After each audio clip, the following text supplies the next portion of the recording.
अब त्यो हैसियतमा पुगेका थिए।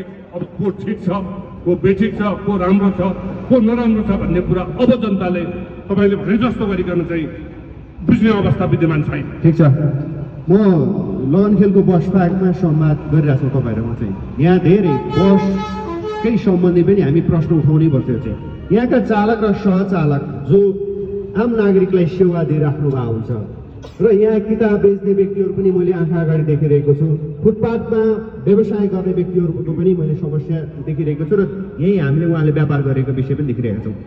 यी नागरिकहरूको समस्यालाई समाधान गर्ने तपाईँको पार्टीको धारणा के हो र तपाईँहरूको धारणा चाहिँ के हो? सबभन्दा पहिलो मैले यहाँलाई के निवेदन गरेँ भने हाम्रो शिरमाथि देश छ। हामी इतिहासका सत्यवती, तपोवन, मुक्ति सोपान र त्यसको निरन्तरता नेपाल हो भन्ने म विश्वास गर्छु। अब नेता नोकर हो, जनता शासक हुन् अथवा राजा हुन् भन्ने कुरामा हामी विश्वास राख्दछौँ। यस विषयलाई हाम्रो योग्यताले पुष्टि गर्छ, नैतिकताले पुष्टि गर्छ, क्षमताले पुष्टि गर्छ, दक्षताले पुष्टि गर्छ, विश्वासले पुष्टि गर्छ, मनले पुष्टि गर्छ र चेतनाले पनि पुष्टि गर्छ। म यो निवेदन गर्न चाहन्छु। पहिलो विषय। दोस्रो विषय, तपाईँले एकपटक तपाईँ मार्फत आम नेपाली दाजुभाइले इतिहासको लेन्सबाट हाम्रो पृष्ठभूमिको अध्ययन गर्न सादर निवेदन गर्न चाहन्छु। हामी इतिहासका हरेक लेन्समा परीक्षण हुन र सम्परीक्षण हुन तयार छ। मैले त्यो निवेदन गरेँ। अर्को विषय, यो पृष्ठभूमिबाट आइरहँदाखेरि हामी शासकीय योग्यता र शासकीय नैतिकता कायम गर्छौँ भन्ने विषयमा तपाईँहरूलाई प्रतिबद्ध छौँ र हाम्रो देशलाई हाम्रो इतिहासको लेन्सले त्यो विषयलाई पुष्टि गर्छ। हामी 8 क्लास पढेर मार्क्सवादको गीत गाउन आएका होइनौँ, सर्वहाराको गीत गाएर सर्वहाराको गर्दन रेड्न आएका होइनौँ। हाम्रो योग्यताले त्यो विषयलाई स्वीकार गर्दैन, हाम्रो क्षमताले त्यो विषयलाई स्वीकार गर्दैन, हाम्रो नैतिकताले त्यो विषयलाई स्वीकार गर्दैन, हाम्रो चरित्रले त्यो विषयलाई स्वीकार गर्दैन। त्यस कारणले हामीले पहिलो विषय भन्यौँ, हामी योग्यताका आधारबाट र नैतिकताका आधारबाट, आदर्शताका आधारबाट, विचारका आधारबाट र दृष्टिकोणका आधारबाट पुऱ्याउँछौँ। एउटा विषय धेरै माथि जानुभयो क्या? मैले यहाँ वरिपरिको समस्या धेरै माथि म आउँदैछु त्यो विषय। अर्को विषय, त्योभन्दा पछाडिको अर्को विषय के छ भन्नुहुन्छ भने हामीले मुलुक बुझेका छौँ र त्यो मात्रै बुझेका छैनौँ। यो मुलुकमा छ नि नागरिकलाई विस्थापन गर्ने को भन्ने पनि बुझेका छौँ।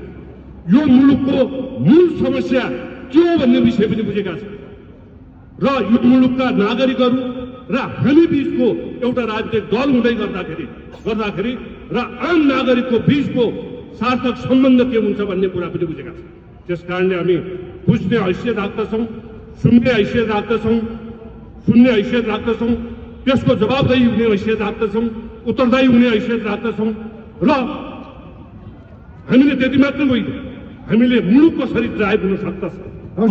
अर्थात् म भन्दैछु हामीले राजनीतिक दल किन खोलेका हौँ भने यो मुलुकमा तपाईँले भनेको प्रश्न धेरै माथि जानुको भन्नुभयो नि, राज्य माथिबाट चलाउने हो क्या? त्यो विषय बुझेका छौँ। हामीले राज्य माथिबाट चलाउने हो। हामी 8 क्लास पढेर राजनीति गर्न आएको होइनौँ। हामीले चाहिँ के अरे तपाईँको चाहिँ एउटा खसी पाल्ने कृषकलाई सर्वहाराको परिभाषा दिने चेतनाले हामीले राजनीति गर्न आएका होइनौँ। हामीले के बुझेका छौँ भन्नुहुन्छ भने 21औं शताब्दीको उत्तरार्धको कृत्रिम बुद्धिमत्ताले स्थापित गरेको नागरिकको चेतना बुझेका छौँ। त्यस कारणले राजनीतिक दल खोलेका हौँ।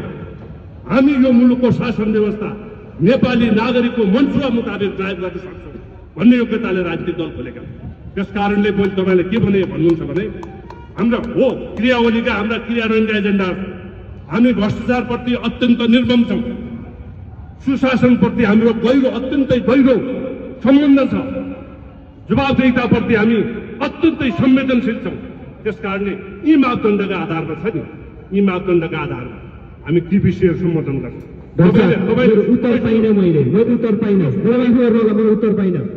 मैले अघि पनि भनेको थिएँ, धेरै माथिका कुरा नगरौँ, हामी सडकमा छौँ, सडककै कुरा गरौँ।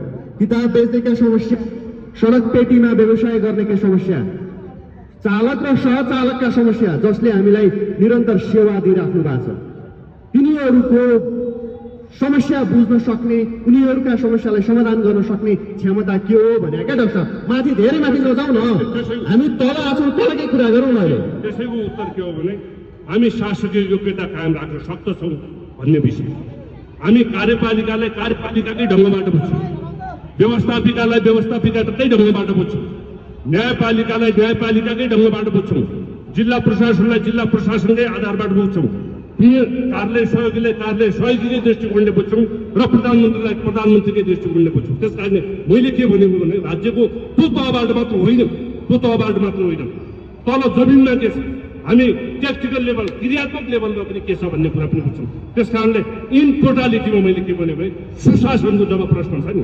सुशासनको प्रश्न पारदर्शिताको प्रश्न जवाबदेहिताको प्रश्न उत्तरदायित्वको प्रश्न छ नि त्यो प्रश्न त्यहाँ मात्रै होइन हामीले त्यहाँ मात्रै बुझ्ने होइन त्यो विषय कहाँसम्म जोडिएको छ भने जन्म दर्तासँग जोडिएको छ मृत्यु दर्तासँग जोडिएको छ मतदाता नामावलीसँग जोडिएको छ